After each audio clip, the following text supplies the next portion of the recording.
You've probably heard of the Great Wall of China. But have you heard of the walls of Benin? They are one of history's greatest engineering marvels, an ancient African achievement that predates the Great Wall by more than 1,000 years.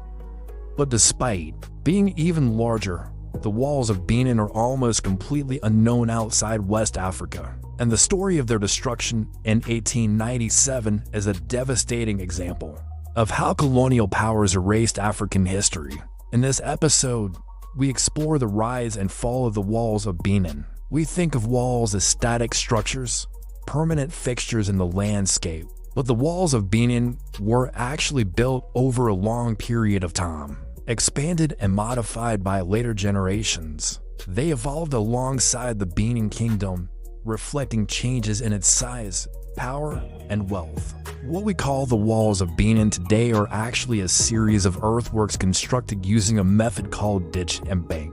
This technique is simple, yet the scale of its application by the Benin people is what makes it so impressive. To create the walls, the Benins dug a wide and deep trench, which would serve as the outer line of defense along with a moat.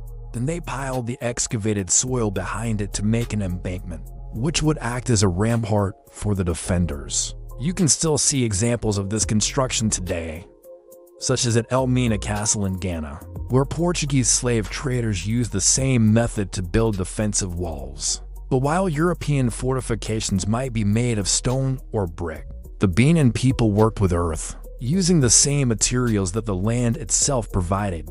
Over time, the walls grew longer and taller, stretching over 16,000 kilometers and covering an area of over 6,500 square kilometers. That makes them the largest man-made earthworks in history, even bigger than the Great Wall of China. But the walls of Benin weren't just bigger, they were also more sophisticated. Some sections of the walls were built in a slight curve to block the view of approaching invaders, while others featured zigzag formations that made it difficult for enemy soldiers to navigate.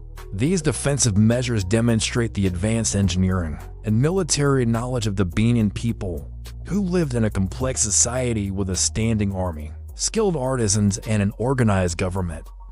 But walls don't just defend against physical attacks. They can also control the flow of people and goods, making the Benin Kingdom a powerful force in regional trade. The walls may have been built initially for defense, but they also helped regulate markets, collect taxes, and manage resources. For the Benin people, the walls were not merely a means of defense or control, but also a symbol of their kingdom's